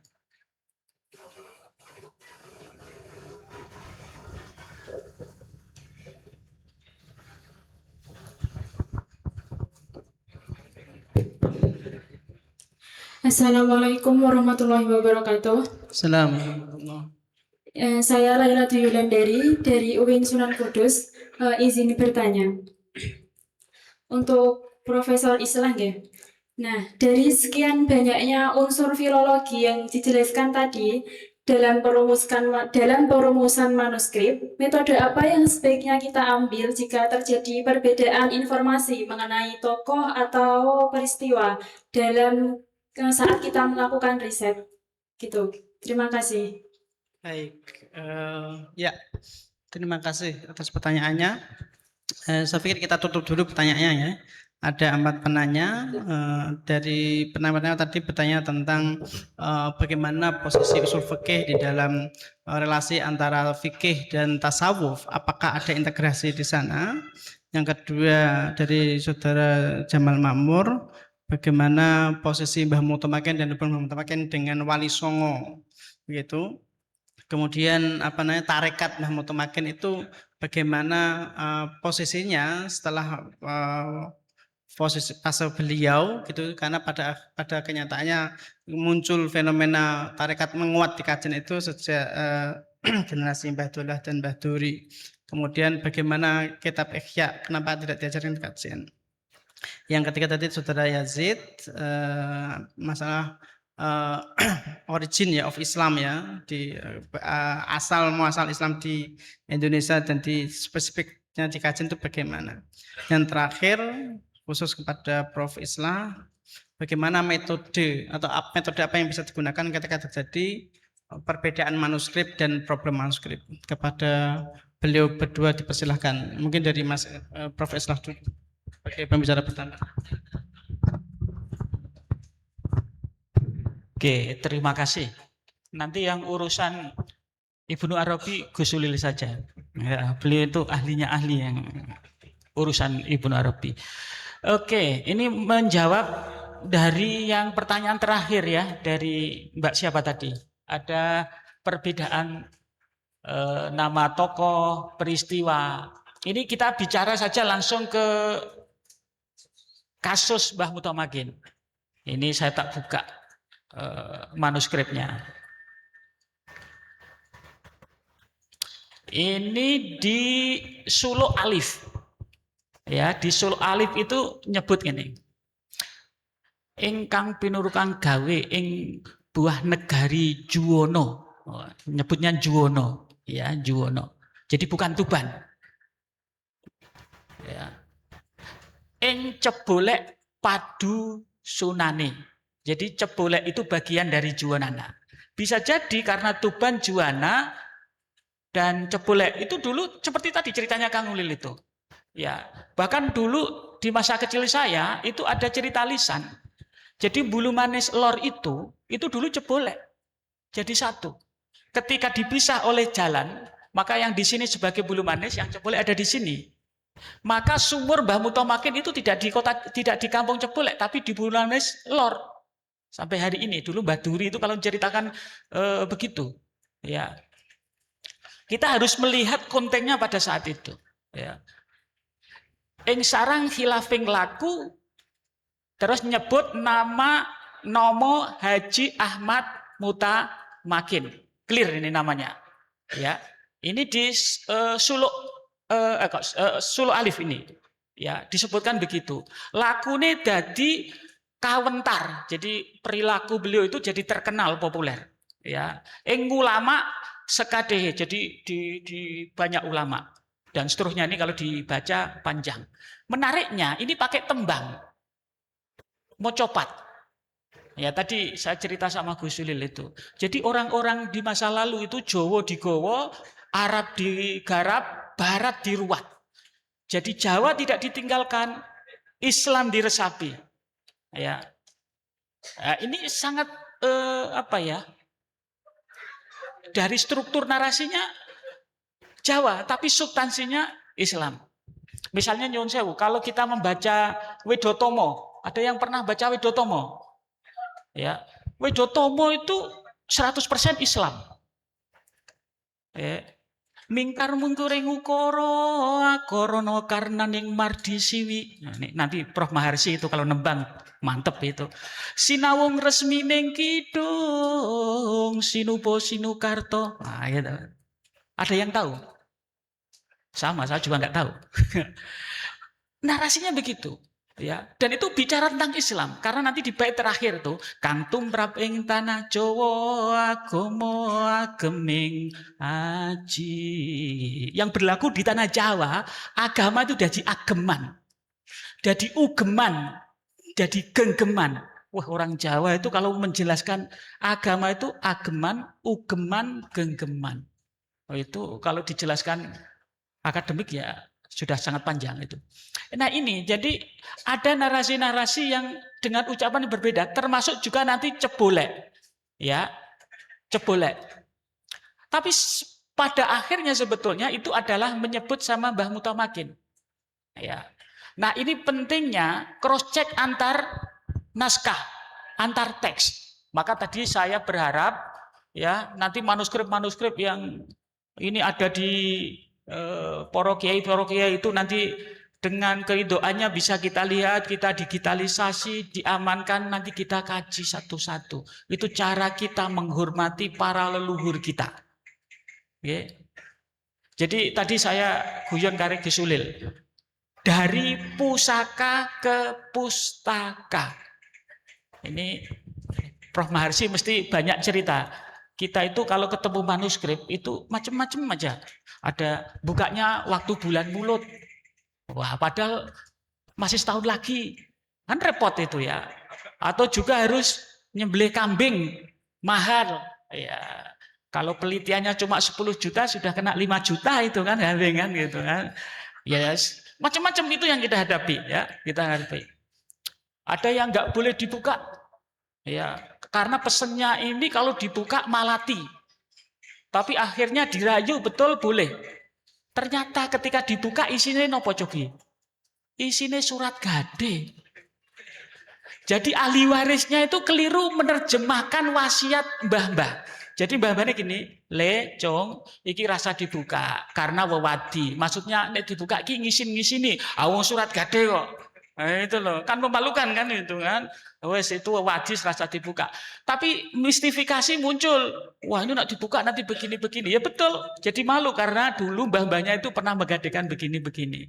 Nah, kita berharap manuskrip-manuskrip yang disimpan para kiai di Kajen sekitarnya Duriyah Mbah Mutamakin ini nanti bisa dikumpulkan, bisa digitalisasi. Tadi itu saya sedih, Mbah Muat cerita ada banyak manuskrip yang dibakar. Waduh, ya sedih itu. Ya, karena itu jejak-jejak leluhur kita. Tadi Gus Ulil sampai mengatakan begini ketika melihat ini itu ya. Saya jadi yakin ini Arsyul Muwahhidin ini Mbah Mutamakin ini yang nulis sampai begitu kan gitu ya. Ya boleh saja karena substansinya begitu ya. Substansinya begitu. Maka tadi membandingkan teks ya, termasuk juga dengan teks serat cebolek. Nanti kita akan ada banyak informasi ya, mana itu yang relevan dan tidak, dan juga trek lisan ya, trek lisan dari luhur-luhur itu yang hidup ya. Nanti kita bisa ya, kalau bahasa orang pelitian ditriangulasi ya, mana yang lebih akurat begini atau banyak sumber-sumber begitu. Sehingga nanti kita akan menjadi mata air yang bisa lebih komprehensif menjelaskan Mbah Mutamakin. Jadi gitu ya tentang peristiwa tokoh dan seterusnya. Memang kalau kasusnya Mbah Mutamakin itu kan sangat politis karena itu ditulis sekian dekade setelah Mbah Mutamakin. Tujuannya ya dalam rangka untuk memberikan peringatan oleh penguasa itu, intinya gue aja macam-macam loh ya dengan negara lewat Ketep Anom. Ya, dalam hal ini berhadapan dengan Mbah Mutamakin. Gitu loh, ada kiai penguasa, ini ada kiai rakyat, kira-kira begitu kalau dibuat penggambaran sekarang. Ya. Dan itu kelihatan sekali di serat cebolek tadi. Ya, karena di situ ada kata-kata jelas. Jadi penguasa awenang menyiksa. Jadi punya kemampuan untuk melakukan hukuman lah kira-kira begitu.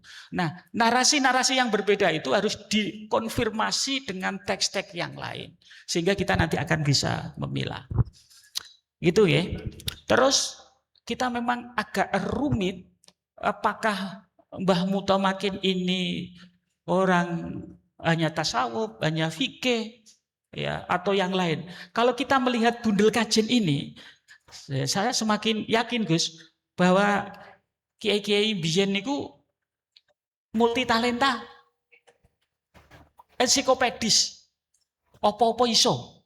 Cuma nanti yang kelihatan itu ya, oh nek mau belajar fikih ke sana, belajar ilmu alat ke sana. Tapi bukan berarti yang ahli fikih itu nggak ngerti ilmu alat, pasti ngerti.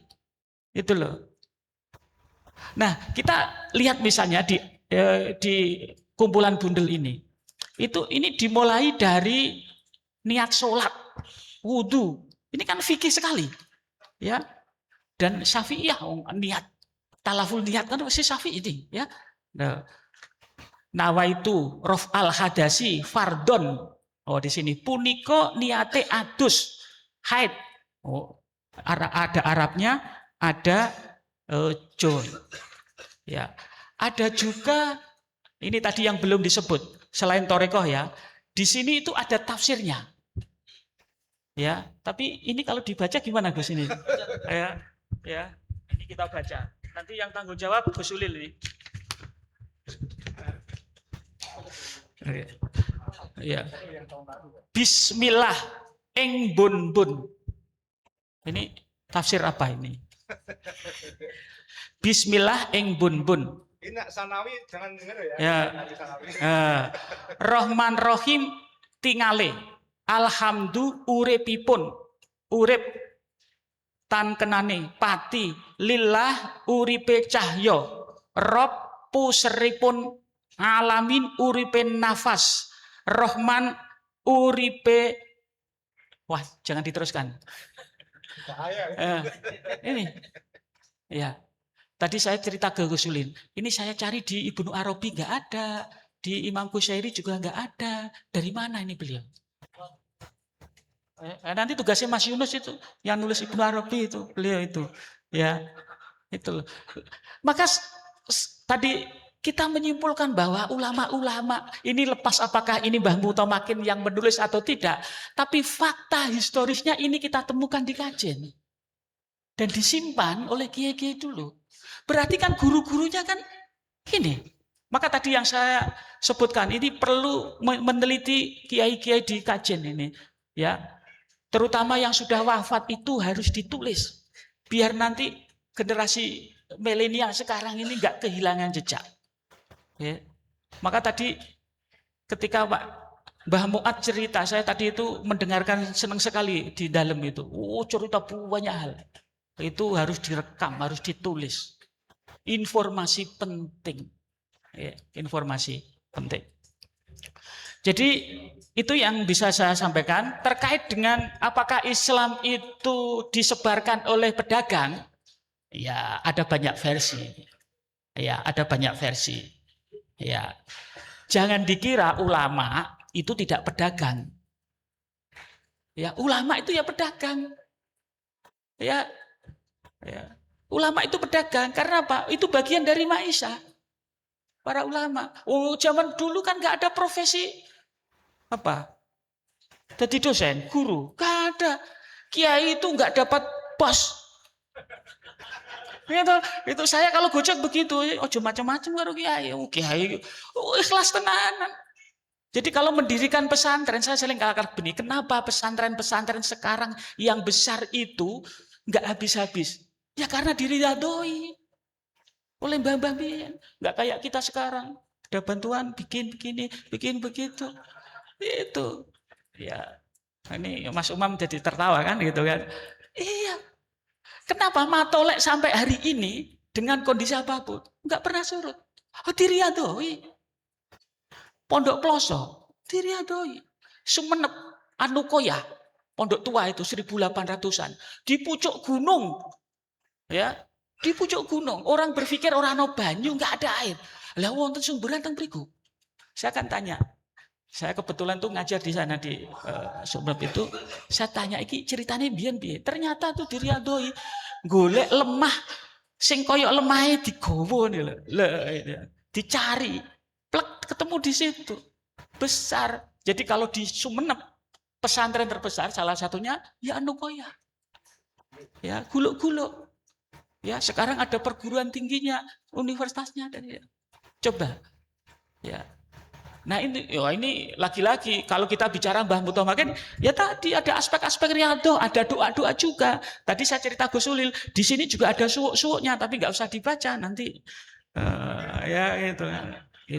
Ya, tadi Mbah Muad cerita di dalam itu ya, ini kok ilmu-ilmu begini kok sudah langka ya, ini nggak diwariskan kenapa itu ya, itu loh. Itu orang-orang dulu kan begitu. Jadi bukan hanya pedagang. Jadi jangan disimplifikasi pedagang karena ulama itu juga pedagang. Gitu loh. Ulama itu juga pedagang. Jadi para wali itu menyebarkan Islam, mereka itu juga karena maisanya di situ selain petani. Ya, selain petani. Maka nyun sewu kiai-kiai dulu itu yo kaya-kaya. Kaya-kaya. Nyun sewu Mbah Hasyim Asy'ari ya sugih. Peloso sugih. Ya. Terus putih beleh di kiai-kiai kaya-kaya punya tebu, punya putih kaya-kaya. Itu loh. Ya, jadi nyun sewu kiai itu bukan profesi. Kiai enggak profesi. Ya. Jadi itu ya, jadi bukan hanya pedagang. Jadi dakwah itu bagian dari yang sudah inheren dalam dirinya. Terima kasih.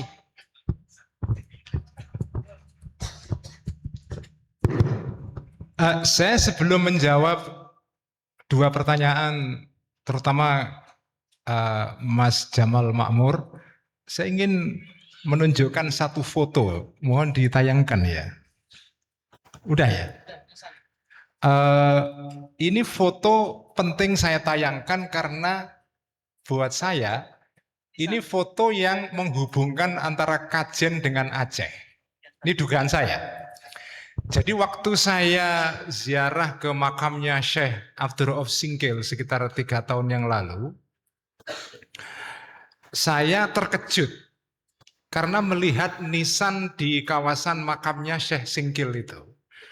Nisannya itu unik, yaitu kalau menurut istilahnya Mas Taufik tadi itu bentuknya godo. Ini ya, godo ini. Kenapa ini saya katakan menyambungkan Aceh dengan Kajen? Karena ada makam di sekitar Mbah Mutamakin yang patoknya seperti ini. Dan kebetulan itu makamnya buyut saya, yaitu bapaknya dan ibunya Mbah Muhammadun Pondoan, namanya Kiai Murtado dan Mbah Halimah. Dulu ketika saya kecil itu, setiap menjelang lebaran, besok lebaran sore begini, biasanya kita itu ngirim kembang telaseh ke kuburan-kuburan keluarga kita. Nah, ayah saya selalu menyuruh saya untuk menaburkan kembang telaseh ke dua makam ini, makamnya Kiai Murtado dan Mbah Halimah ini, ibunya Mbah Muhammadun Pondoan. Beliau mengatakan, pokoknya engko luru patok sing paling beda dewe. Dan memang patok di kuburan Kajen yang seperti ini jarang. Hanya di patoknya Mbah Murtado sama Mbah Halimah. Memang lebih kecil, tapi mirip bentuknya dengan patok yang saya lihat di Singkil. Nah, ini membuat saya bertanya-tanya, ada apa ini? Kok tiba-tiba ada patok di Jawa, terutama di Kajen, yang mirip dengan patok Singkil? Kalau menurut tafsirnya Mas Taufik tadi, katanya patok-patok seperti ini patoknya mursyid Toreko. Nah, saya nggak tahu apakah benar atau tidak. Lalu saya kejar, apakah ini mursyid Toreko Sataria? Dia nggak tahu. Tapi menurut dugaannya Mas Taufik itu katanya patoknya mursyid Toreko. Saya juga tidak paham apakah Mbah Murtado atau kami dulu menyebutnya Mbah Murtolo. Apakah beliau ini mursyid Toreko atau tidak, saya nggak tahu. Tapi ini menarik. Jadi ada kaitan arkeologis antara Kajen dengan Singkil. Dan ini sekaligus meneguhkan teori teman-teman ini bahwa nasab dan silsilah dan sanatnya Mbah Mutamakin itu lewat Singkil itu. Yaitu Torekot Satariyah itu. Ini ada apa namanya? Ada bukti arkeologis yang bagi saya menarik. Kebetulan terkait dengan apa namanya buyut saya sendiri. Itu yang ingin saya tunjukkan di sini. Yang kedua, menjawab Mas Jamal ya, kenapa ilmu Ibnu Arabi ini terutama Fususul Hikam kok tidak diajarkan di kalangan santri-santri ya? Dugaan saya adalah karena memang ilmu ini itu ilmu yang tidak tidak untuk kalangan awam. Ini ilmu hanya untuk kalangan khusus. Sejak dulu memang ilmu ini bukan untuk orang umum. Nah, tetapi ilmu ini bagian dari ilmunya ulama zaman dulu.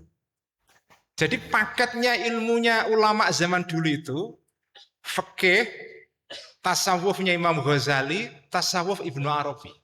Itu satu paket.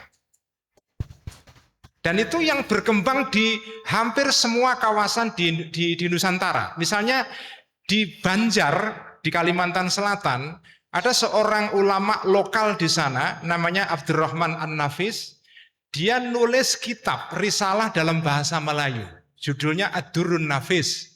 Itu isinya ya semacam terjemahan dari At-Tuhfah Al-Mursalah, atau risalah topah tadi itu, tentang ringkasan ajarannya Ibnu Arabi.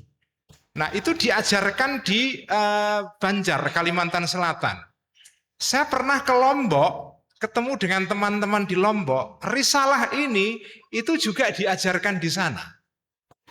Dan menurut istilah teman-teman di Lombok, ini bukan ilmu tasawuf, tetapi disebut dengan tauhid tingkat tinggi katanya. Jadi bukan tasawuf, tapi tauhid tingkat tinggi. Nah, kenapa disebut dengan tauhid? Karena sebetulnya intinya ajaran, kalau dalam At-Tuhfah Al-Mursalah, itu sebetulnya ajaran tentang ilmu martabat 7. Ilmu martabat 7. Itu sebetulnya tauhid.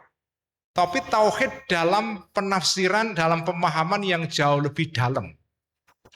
Maka di kalangan Muslim di Lombok itu disebut sebagai tauhid tingkat tinggi. Nah, ilmu ini sejak dulu memang menimbulkan perdebatan. Di Aceh juga diperdebatkan.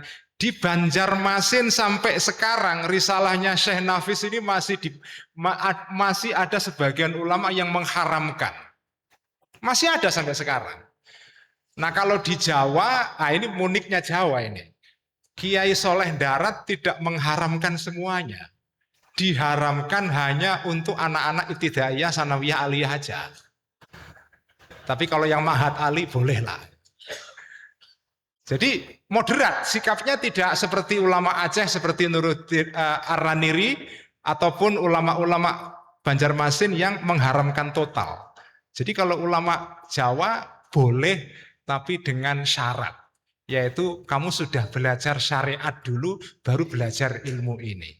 Jadi, saya mengharapkan karena ini suluk kajian kepingin nguri-nguri ajarannya Mbah Mutamakin. Menurut saya kok ilmu ini perlu dipelajari kembali. Perlu dipelajari kembali. Memang tidak mudah mempelajari ilmu ini, tapi menurut saya perlu dibangkitkan kembali.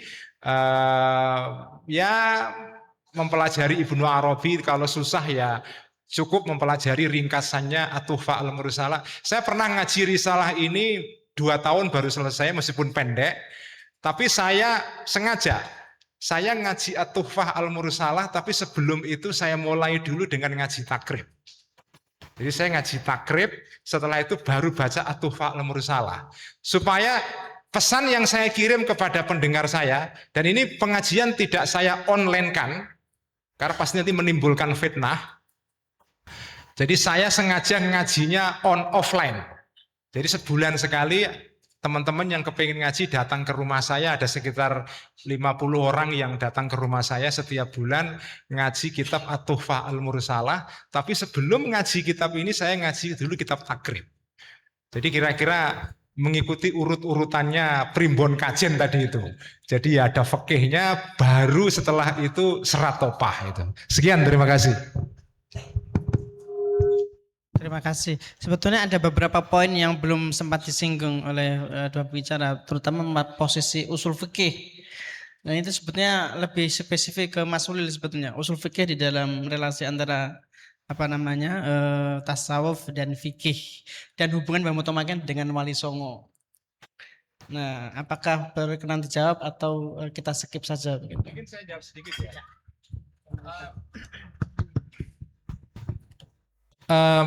Saya tidak bisa menjawab dengan pasti, tapi ini ya lagi-lagi analisis ya. Usul fikih itu sepengetahuan saya tidak menjadi bagian dari kurikulum utama dalam tradisi pengetahuan Islam Nusantara abad 17, 18, 19. Usul fikih itu baru muncul ke permukaan itu belakangan. Ini apa ya, pengamatan saya. Jadi misalnya kayak kitab Imam Ghazali, kitab Al-Ghazali mengenai usul fikih yaitu Al-Manhul dan Al-Mustasfa, tidak satu pun pernah dikutip oleh ulama-ulama kita dari era itu. Tetapi Ihya sudah. Ini ajaib loh. Kalau jenengan baca serat Sunan Bonang, serat Bonang yang pernah diterbitkan oleh orientalis Belanda Drewes ya. The Admonition of Syekh Bahri, itu risalah buku didasarkan kepada serat Bonang. Di dalam serat Bonang itu ada 2 kitab yang dirujuk berkali-kali oleh konon Sunan Bonang melalui muridnya namanya Syekh Bahri atau Syekh Bahri ya. Kenapa disebut Syekh Bahri? Karena Sunan Bonang itu orang Belah. Jadi Syekh Bahri itu kira-kira santri Belah gitu ya, santri pinggir laut lah. Nah, ada 2 kitab yang disebut di sana. Pertama Ihya, kedua kitab yang judulnya adalah At-Tuhfah. Dan ada ketiga At-Tamhid. Ada 3 kitab ini. Nah, Ihya itu sudah disebut era itu. Saya terus terang bertanya-tanya, Sunan Bonang itu hidupnya sekitar tahun 1500-an akhir ya. Ya Mas, salah ya. 1500, abad 16. Tahun 1500 ning Jawa kok Ihya wis diwaca. Itu berarti menunjukkan bahwa bacaannya ulama Jawa ketika itu sudah maju sekali. Tidak mungkin orang baca kitab Ihya kalau ketika itu lembaga pendidikan Islam belum berkembang, nggak mungkin. Jadi gini, cara membaca sejarah itu ya. Kalau di dalam sebuah era kok ada ulama muncul ke permukaan, itu bukan fenomena sendirian. Pasti di sekitarnya ada sistem. Misalnya gini, Syekh Abdul Rauf Singkel di Aceh abad 17, 1600-an sudah ngarang terjemahan tafsir Tarjumanul Mustafid. Itu tidak mungkin itu sendirian. Pasti di sekitarnya ada pondoknya, ada santrinya, ada ulama lain yang ya sepantaran, yang ngalimnya seperti dia. Pasti begitu. Tidak mungkin orang ngalim kok dewean, nggak mungkin. Orang ngalim itu pasti hasil dari ekosistem di zamannya. Itu teori saya. Jadi kalau ada orang ngalim di abad itu, pasti itu orang ngalim ya hasil dari produk komunitasnya.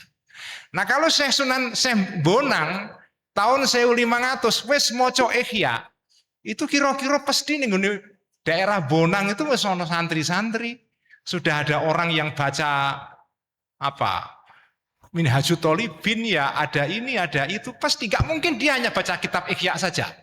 Pasti di samping-samping masih ada kitab-kitab lain yang dibaca. Nah, tapi usul fikih belum. Usul fikih belum. Usul fikih itu bahkan di pesantren pun usul fikih, di kajian pun ya, usul fikih itu muncul sebagai ilmu yang menonjol itu kan ya antara lain berkat Mbah Sahal. Karena ngarang takrirat atas lubul usul itu. Sebelum itu kan mungkin nggak terlalu banyak dikaji. Itu kalau analisis saya ya. Usul fikih belum menjadi kurikulumnya ulama Nusantara di abad 17, 18, 19. Apa kurikulum utamanya? Fikih biasa, fikih Asrorus Sholah ala Imam Ghazali dan Ibnu Arabi. Itu paketnya. Itu paketnya. Paket yang dimiliki Mbah Mutamakin yaitu kira-kira.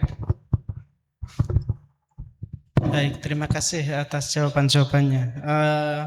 Kita waktunya sudah mepet ya. Saya menarik sekali sebetulnya, dan saya tidak ingin menyimpulkan dulu karena kita masih punya satu pemateri lagi yang akan kita simak nanti setelah kita sholat asar. Saya ucapkan terima kasih kepada Pak pembicara kedua atas perkenannya untuk membagikan riset mutakhirnya. Dan saya terima kasih juga kepada para sesepuh yang bersedia menemani sampai saat ini, meluangkan waktu untuk menemani kami. Kemudian juga para hadirin atas partisipannya sampai akhir. Dan saya pikir kita akan break dulu untuk sholat ya. Dan nanti kita akan lanjutkan setelah sholat dengan bicara ketiga, yaitu Kiai Haji Profesor Dr. Said Akil Siraj. Sewaktu saya kembalikan kepada pembawa acara dan saya persilakan kepada pembicara berdua untuk kembali ke tempat semula. Terima kasih. Wassalamualaikum warahmatullahi wabarakatuh. Kita beri aplaus dulu untuk para pembicara.